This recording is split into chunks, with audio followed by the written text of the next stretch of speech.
Hello friends, and not yet friends, welcome back to Mary's Test Kitchen, where we're making vegan food fun again.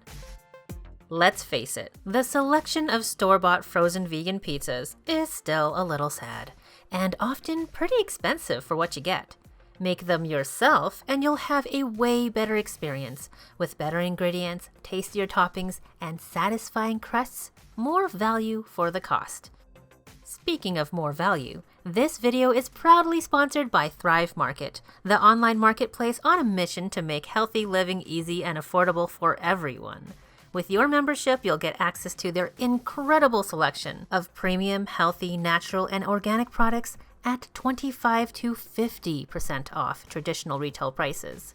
To make shopping easier, you can use their handy filters to find only vegan products, or say you have other dietary needs, filter for gluten-free, fair trade, or more preferences. Not just for food, they have beauty, personal care, baby stuff, cleaning supplies, and more that they'll ship fast straight to your door, saving you time and gas. Click the link in the description and get 25% off your first purchase and get a free 30-day trial membership so you can see if it's right for you. Which pizza is right for you? This one I call the forest pizza, with different mushrooms, greens, lentils, and pine nuts. It's nutritious, but also so delicious with sweet caramelized onions. Or perhaps this buttery buffalo tofu chicken pizza. I couldn't fool you. Most of you guessed this one from last week's teaser. Put them on puffy homemade wheat-based crust or on crispy, thin, gluten-free crusts. Both no-knead recipes, you can even keep your hands clean. I'll show you how to freeze them so you can bake them up whenever and have glorious custom-made pizza from the freezer to your face in about 15 minutes. Crusts first. We'll start by mixing a tablespoon of ground flaxseed with 3 tablespoons of water. Set that aside to gel and grab a large mixing bowl. Add yeast and a bit of sugar. It doesn't matter if it's instant yeast or traditional.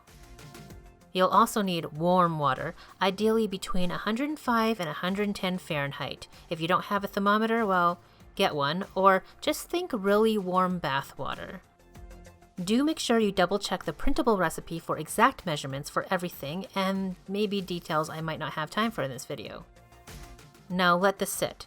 Over the next 5 to 10 minutes, the yeast will bloom. That means the yeast will activate and start eating that sugar, creating gases. If nothing like this happens, it means your yeast was dead. Or maybe your water was too hot and you killed that yeast. You vicious yeast killer, you. If that happens, or rather nothing happens, you'll want to start again, maybe get new yeast, and make sure that yeast does bloom.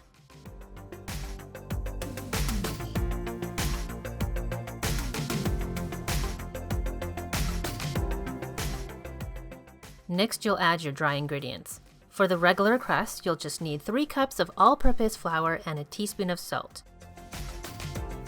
Mix it all together. You'll have a fairly loose dough, just so long as you have no dry streaks or liquidy bits. This is pretty much good enough mixing. Cover the bowl and let your dough rise for 30 minutes to an hour or until doubled in size. Remember, the warmer your environment, the faster the dough will rise. If you're making gluten-free crust, this is the all-purpose gluten-free flour I recommend. As far as gluten-free flours go, I just love this one because it works really well and it doesn't taste weird. You just need 1.5 cups of that, a little bit of salt, and a little bit of baking powder.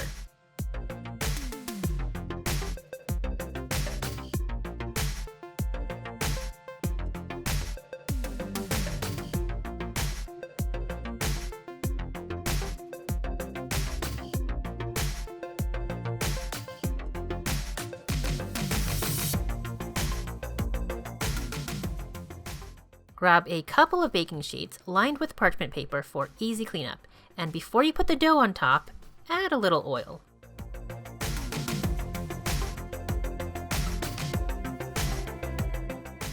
Now, I told you you can keep your hands clean, and you can if you don't use your hands for this part. You could use your spatula instead to spread the oil out. This is going to be my 10-inch pizza, so I'm using half the dough. Now we squish down the dough to flatten it out to about 1/4 inch thick. You can use a rubber spatula or your hands. To prevent sticking, you can either use oil or water. I admit using oil is a lot easier for the spreading action, but if for some reason you want to reduce your oil usage, maybe you're running out, water actually works pretty well too. You just have to keep wetting your hands or your spatula as it starts to stick. Just try not to use too much. With the rest of the dough, let's make 2 individual sized pizzas. They'll come out about 6 inches wide. We're going to let this rise for about 20 minutes.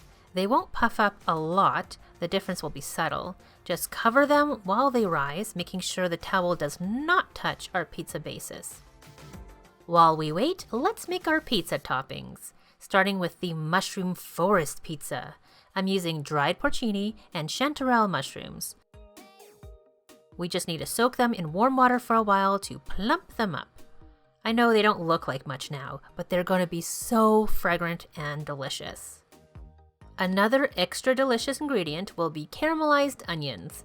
Usually, caramelized onions glue you to the stove for an hour or more. The slow cooking process transforms the sulfury, bitey onions into melty, sweet deliciousness. To get a similar effect that's easier and gives you a bit more freedom from the kitchen, you can cook them in the oven. Definitely do this ahead of time though, they take a while. Take your onions, any kind, slice them up into a 1/4 inch thick. Then you can toss them with olive oil and salt. You want the onions to be a consistent size so they cook evenly. Then cover your roasting pan or Dutch oven and bake at 400 degrees Fahrenheit. And then every 15 minutes, you'll take them out, stir. The first few times, you might think nothing is happening. But after the first hour, you should start seeing that color develop. Some of the bits of onion might be cooking too fast. Bring those bits to the middle. Eventually, a film will start to form around the sides and the bottom. You can use a bit of water to dissolve that and mix into the rest of the onions. This took 1 hour and 45 minutes in all, which yes, I know that's a long time. But at least you didn't have to stand in front of the stove. Is it a little bit extra making your own caramelized onions for your homemade frozen pizza? Sure, but hey, aren't you worth the effort? The rest of your forced pizza ingredients won't take so much prep. After your gluten-free crust has rested for 20 minutes, you should be able to see some puffiness. Bake them in your oven preheated to 425 degrees for 10 minutes, or just until the tops look dry and the crust is firm to the touch. They should still look pretty pale on the top and the bottom. Since we're freezing these, let the crust cool to room temperature before adding the toppings. By now, our mushrooms have rehydrated and you can pull them apart into smaller pieces. I've also got some canned sliced button mushrooms and the rest of the toppings ready. Start with a good pizza sauce. I'm using Thrive Market's own brand of marinara. I just love the simple ingredients in the sauce and it tastes wonderful. Spread it out in an even layer on all the crusts. Then you can pretty much freestyle the rest. For my greens, I'm using chopped, frozen leafy greens, a mix of kale, spinach, and chard. Add some vegan cheese shreds if you like. You don't have to though. Then some of those sweet caramelized onions. They don't look like much, but they add so much flavor. Lentils, drained from a can, add protein and fiber. Then those sliced button mushrooms. Our rehydrated porcini and chanterelle mushrooms as well. And finally, pine nuts. Don't skip these. They're nutty, fatty, they add a sort of meaty, fragrant flavor. They're so good. At this point, if you want to eat these ASAP, just go ahead and bake them at 425 degrees for about 10 to 15 minutes. But we are going to freeze them for later. Freeze them uncovered until the toppings are completely solid. This takes between an hour and 3 hours depending on how good the airflow is in your freezer or how full it is. Once completely solid, you can slide these into freezer bags. I just keep reusing the same old ones. Keep used freezer bags in the freezer and just wipe them down between uses and they'll last a long time. When they finally kick the bucket, you can recycle them. Get as much air out of the bag as possible before sealing to prevent ice crystals from forming in there and giving your pizza freezer burn before you can eat them. I'll bake one up so you can see, but first, let's get back to our wheat dough. As you can see, it is fully risen. It'll smell yeasty and look bubbly. This dough is super soft and sticky, so use wet or oiled hands to divide it up. Or you can keep things clean and just use a big ol' oiled or wet spatula and good hand-eye coordination. Again, you can just use water to prevent sticking as you press the dough down into shape, although oil, of course, makes things easier. If you want a thin crust rather than a puffy crust, you can sprinkle over some flour and then really roll it out. But I really like the way the puffy crust goes with the buffalo pizza toppings. You'll see, it's so good. When you're satisfied with the size, you can let these rise again for that super puffy crust about a half an hour, or you can skip the second rise for a thinner crust. If you're eating right away, just add the toppings now and bake the whole thing at 425 for about 20 minutes, but we're not doing that. Instead, we'll pre-bake the crusts for the frozen version. They just need 10 minutes at 400 degrees Fahrenheit. They'll get cooked through, but they should stay pale on the top and the bottom. Afterwards, let them cool completely. While we wait, we can quickly make the toppings. First, the buffalo sauce, but not just any buffalo sauce. Habanero buffalo sauce, just something a little different. Instead of vegan butter, I finally tried the butter-flavored coconut oil many of you have told me about. I'm actually super impressed. It is super buttery tasting. You'll need half a cup of that or vegan butter at room temperature so it's good and soft. To that, add 2 tablespoons of habanero sauce, or maybe just 1 if you don't like a whole lot of heat. I do though, and I'm currently obsessed with this Yellowbird habanero hot sauce condiment. The flavor is just so sharp and clean. Then a tablespoon of paprika, the regular sweet kind. Then onion powder, garlic powder, and a wee bit of vegan Worcester sauce. Are you happy now? I finally pronounced it Worcester like you guys have been telling me to instead of my usual butchery. Actually, don't answer. Then blend this all together. I used my immersion blender this time since it's not a large amount, but it should work in your regular blender too. When it's smooth, give it a taste. Add more habanero sauce if you like it more spicy, or just leave it as is. Then let's make the tofu, quote-unquote, chicken. Heat up a dry, non-stick pan or well-seasoned wok, as I have here, over medium-high heat. You know it's hot enough when you can toss in a splash of water and it evaporates right away. Break your extra firm tofu into little bite-sized pieces and toss in. We're going to cook off the moisture from inside as much as possible and get some browning on all the sides.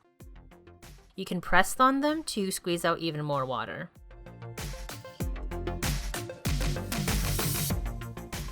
Now we'll replace that water. I'm using my DIY vegan chicken broth powder to make broth, and we'll add a 1/4 cup, but only a couple tablespoons at a time. Toss and let the liquid boil off before adding more.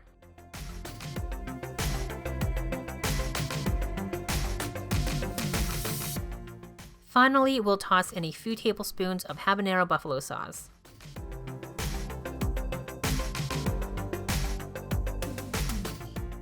Now we can pull the tofu off and see if our pizza bases are done.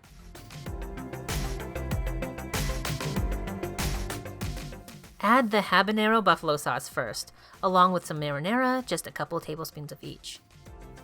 Add a little bit more for your larger pizza, of course. Then some vegan cheese shreds if you like, sliced red onion, maybe some sliced red pepper, some habanero buffalo tofu chicken, extra sauce on top, and fresh chopped parsley for some green. Do the same for all your pizza crusts. And just like before, freeze them solid. This might take a tad more time because of the puffier crust and the heftier toppings. Now we have our finished frozen pizzas ready to throw in the oven anytime. In this shot, I put them directly on the oven rack. Do this only if you want to live dangerously. I actually prefer using a pizza stone or a baking sheet. The gluten-free pizza crust can get soft and fall through if they're a bit too thin, and the buttered habanero buffalo sauce may drip onto your oven floor and burn.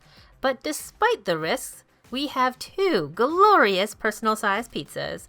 Be sure to check the printable recipes for any extra details before you make them. But you'll definitely want to make them. First, I'll try the mushroom forest pizza.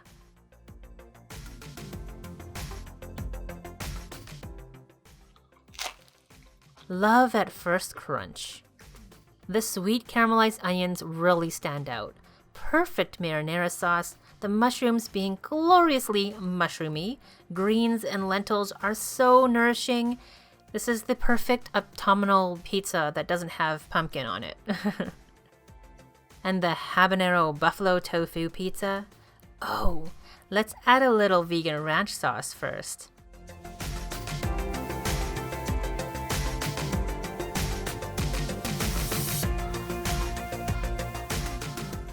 This is obsession at first crunch. The top of the crust is soft and pillowy, but the buttery sauce makes the crust so crispy around the edges. I made the other ones later, and let me tell you, the bottom of the crust is even better when you bake it on a pizza stone or baking tray. The flavor is amazing. Spicy, but not too spicy, though I love spice, so make sure you're tasting your sauce as you make it, so it's just right for you. Meaty tofu pieces, red onions to contrast, the red pepper has its own bit of sweet crunch. This is my favorite pizza of the moment. Which will you make? Forest pizza or buffalo pizza? Gluten-free thin crust or puffy wheat-based crust? Thanks again to Thrive Market for sponsoring this video, helping me make vegan food fun again. Don't forget to check out their offer for 25% off your first order and a free 30-day trial membership. Thank you so much for watching. I really hope you liked this video. Please give it a thumbs up if you did, and subscribe if you haven't already.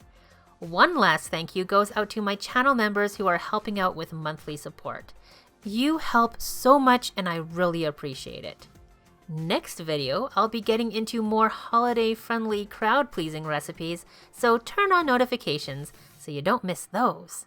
Bye for now!